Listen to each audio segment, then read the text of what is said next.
Assalamualaikum warahmatullahi wabarakatuh. Alhamdulillahirabbil alamin.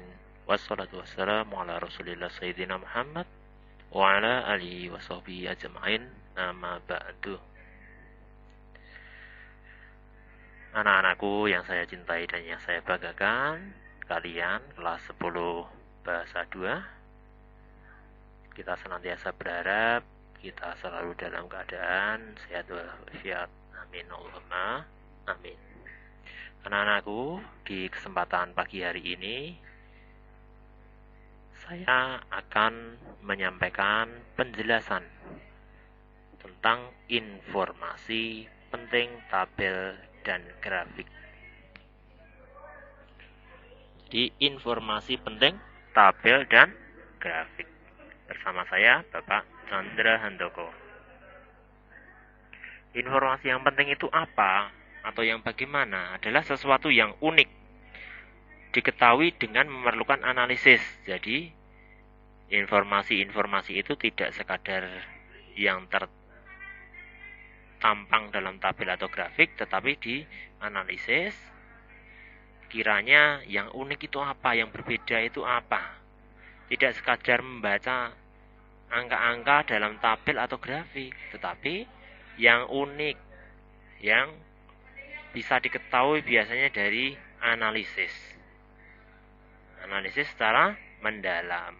Ya, itu adalah informasi yang penting. Oh iya, kalian bisa membuka juga buku paket kalian cari tentang informasi penting dalam tabel atau grafik. Nah, tolong perhatikan. Perhatikan tabel tersebut. Jumlah siswa kelas 10 tahun pelajaran 2013-2014 SMA Islam Sudirman Ambarawa. Seperti itu. Informasi-informasi yang pentingnya apa? Jadi tidak sekadar membaca tabel kelas 10-1, laki-laki 21, perempuan 20, total 41, tidak. Tetapi informasi penting itu yang unik, yang berbeda. Misalnya apa? Baca jumlah laki-laki, baca jumlah perempuan. Seperti ini misalnya. Caranya bagaimana menghubungkan kedua kolom dan baris? Kolom dan baris. Baris utama. Informasi penting dalam tabel tersebut adalah sebagai berikut. 1. Jumlah siswa perempuan di kelas 10 lebih banyak daripada siswa laki-laki. Perempuan kelas 10 lebih banyak daripada laki-laki. Ini jelas ini. Ini unik. Ya. Kemudian yang kedua, jumlah siswa perempuan di kelas 10-2 paling banyak di kelas 10-6 paling sedikit. Ini perempuannya paling banyak, kelas 10-2 paling sedikit 10-6.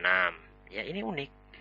Berbeda, tidak sekadar baca ini baca enggak, tapi cari analisis yang tepat. Yang unik. 3. Jumlah siswa laki-laki di kelas 11, jumlah laki-laki di kelas 10 1 dan 10-6 yaitu 21 sama. Ini ada sedikit kekeliruan ya.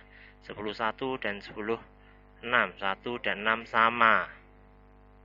Kemudian yang keempat, jumlah siswa laki-laki di kelas 10-2, laki-laki di 10-2 dan 10-5 juga sama. 10-2 dan 10-5 juga sama. Nah, ini dia. Ini adalah sesuatu yang unik, sesuatu yang penting untuk diketahui. Nah, sekarang cermati grafik sekarang. Informasi dalam grafik diketahui dengan mencari titik temu antara koordinat Y, X, dan Y. Contoh grafik seperti ini. Ya, Anda bisa memperhatikan, ini juga ada di dalam buku paket kalian tentang contoh grafik ini. Informasi penting dalam grafik tersebut adalah sebagai berikut. Yang pertama, pada bulan Oktober jumlah muatan lebih banyak daripada tahun sebelumnya.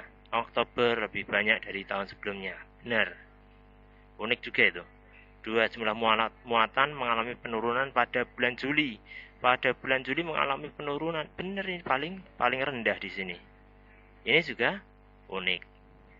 3. penurunan jumlah muatan yang terjadi pada bulan September tidak terlalu signifikan. September tidak terlalu signifikan. 4. Kenaikan jumlah muatan yang cukup signifikan terjadi pada bulan Agustus. Ini lumayan ini. Cukup signifikan. Nah, ini membaca tabel bagian-bagian penting.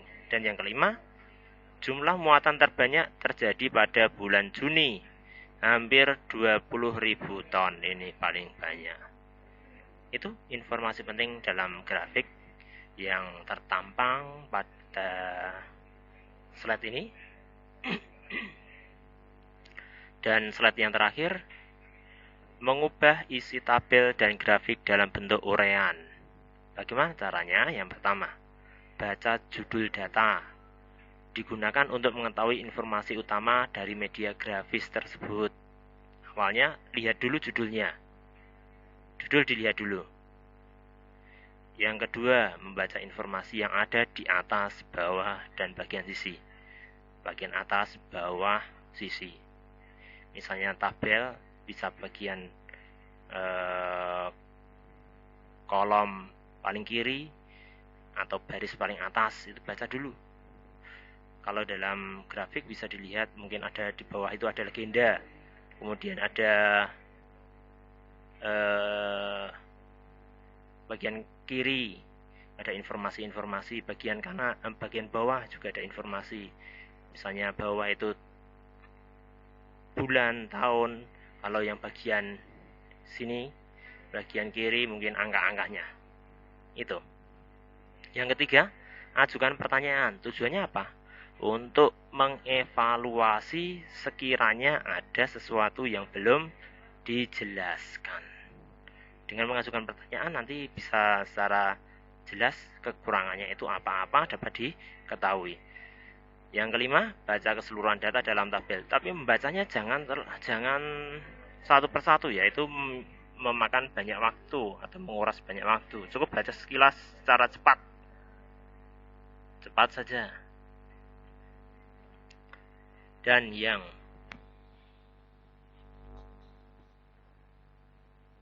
terakhir, rumuskan informasi penting. Dirumuskan. Jadi itu isi tabel atau grafik dalam bentuk uraian. Begitu, demikian penjelasan dari saya, semoga bisa bermanfaat. Terima kasih. Wassalamualaikum warahmatullahi wabarakatuh.